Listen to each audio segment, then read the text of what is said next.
A few days ago, Steven from the Uke family sent me a message and he said, Marco, I think I'm going crazy. And I'm like, oh my God, what did I do now? Maybe I said something wrong.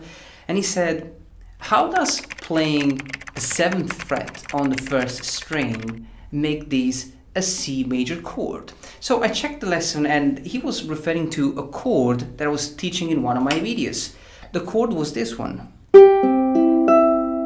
which I of course called a C major chord. Now I quickly replied to the text and I'm like, Steve, it's a C major chord because we're playing these notes and blah blah and blah blah.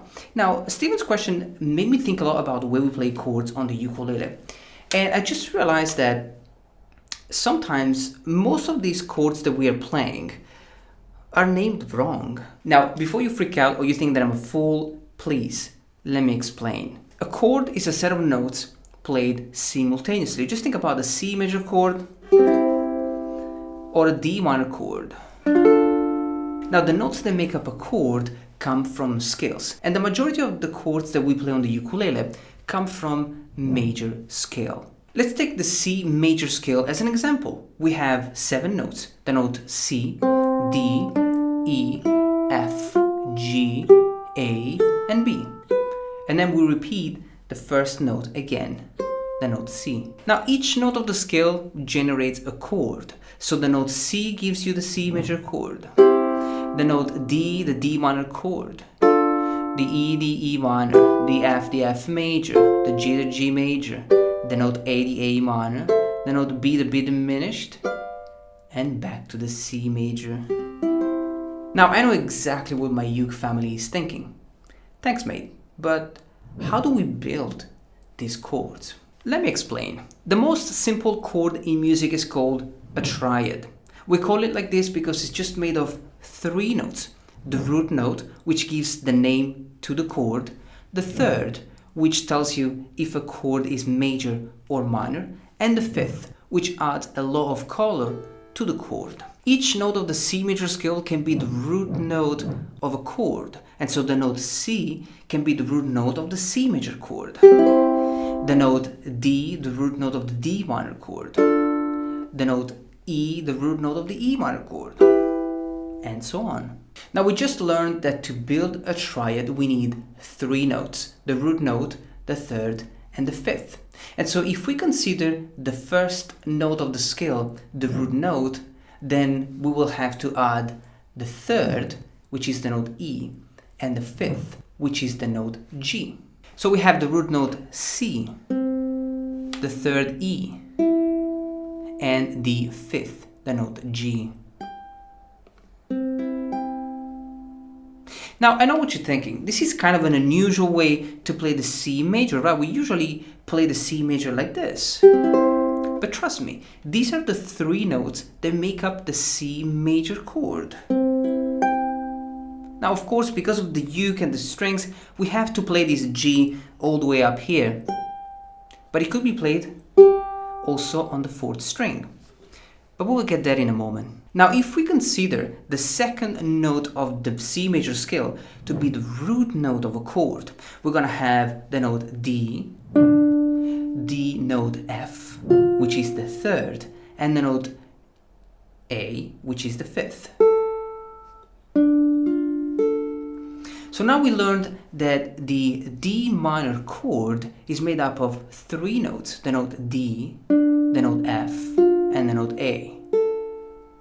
Now guys, I'm not going to go into details about the difference between a major and a minor chord, at least not in this video, but let me know in the comment down below if you want me to cover that. So far we built 2 chords, a C major chord and a D minor chord. We can do the same thing for the remaining 5 notes. So we end up with the E minor chord, which is played with the note E, G, and B.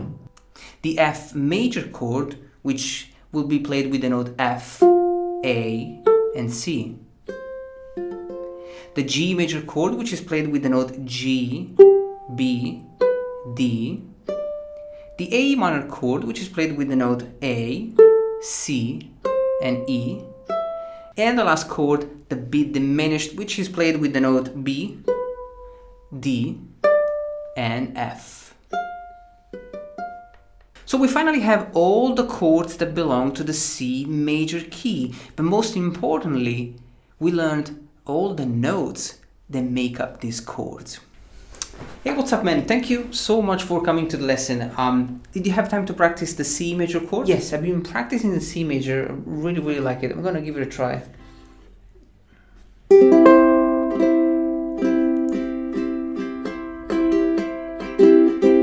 Yeah, well, I told you last time, the C major chord is just 3 notes. It's C, E, and G. It's 3 notes. You're playing 4 strings. 4 strings is 4 notes. C major is just 3 notes. I checked yours, but it's just, everyone is just playing this. I checked online on YouTube as well. It's like everyone is just playing this. So many songs with this chord. I like it. I'm the teacher, and I just told a lot of people that the C major is just 3 notes. It's C, E, and G. So show me this one again. Yeah, of course it's this one. 0, 0, 0, 3.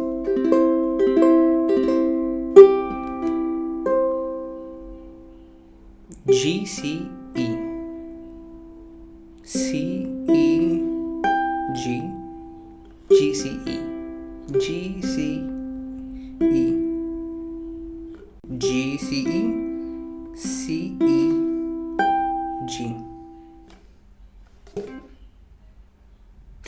I think my ukulele is broken. Whatever, man, just keep blaming the ukulele. The thing is, a triad comes in 3 different positions. The root position, the first inversion, and the second inversion. Now the root position has the root note on the bass, so we have to have the root note at the bottom of the chord. So we have the note C, the note E, which is the 3rd, and the note G, which is the 5th. And that's the reason why I had to play the chord like this, because this one doesn't work. I have C, E, and C again. So we're only playing 2 notes, right? And this is the C major with the 3 notes that make up the chord. Now the first inversion is played with the 3rd on the bass. So we have E, which is the 3rd, G, which is the 5th, and C, which is the root note. The second inversion is played with the 5th on the bass. So we have G, C, and back to the major 3rd, the note E. So C major with 3 different positions. Root position, first inversion, and second inversion. Now let's go back to the same old C major chord that we played many times and we love. We are playing the G, which is the 5th, the C, which is the root, the E, which is the 3rd, and the C again, which is the root. So we are playing the 3 notes that make up the chord plus the root note twice. Now, just like on guitar, when we repeat some of the notes of the triad, it's easier to call it as a chord. And so we call this chord a C major chord. However, when a chord is played with a different bass note, it's called a slash chord. We can call this a C slash G or a C over G. Now you have the chord C on the left side, which tells you that we are indeed playing a C major chord. But on the right side you have the different bass note, which in this case is the note G. So the correct name for this chord is C over G. Now the D minor chord, we are playing the note A, the note D, the note F, and the note A. So again, we have the 5th on the bass. So we should name this chord D minor over A. For the E minor chord, we are playing the note G, E, G, and B. So we should call this chord an E minor over G. which is with the third on the bass. The F major chord. We played this chord many times.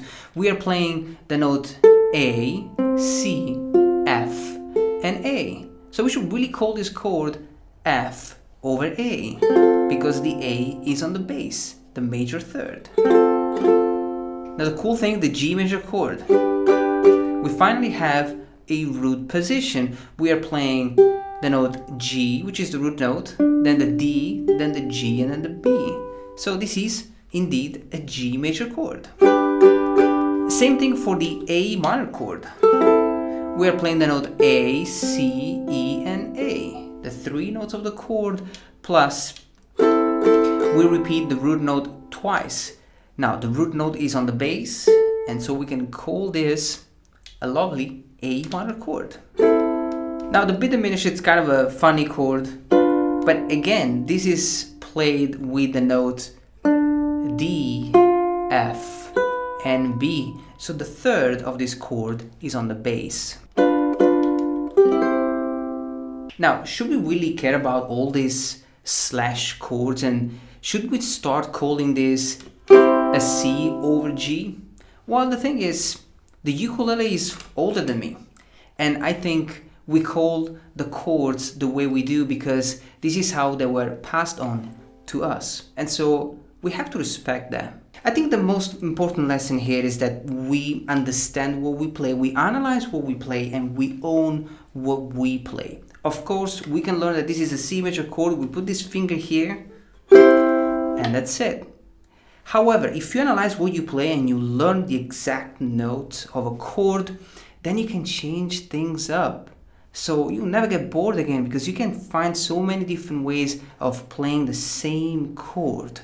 And that's the difference between someone who has been playing the same thing for 25 years, same 4 songs for 25 years, and got bored, and someone who is trying to experiment with different things and come up with different musical ideas. So make sure that you always analyze what you play, and of course we want to respect the tradition, and so we want to call this a C major chord. But now we know that there is a little bit more to it. Now go back to all the chords that you already know and just try to figure out if they are in root position, in the first inversion, or in the second inversion. And just, keep trying, keep experimenting, have fun. I hope you enjoyed this lesson, guys, and I'll talk to you soon.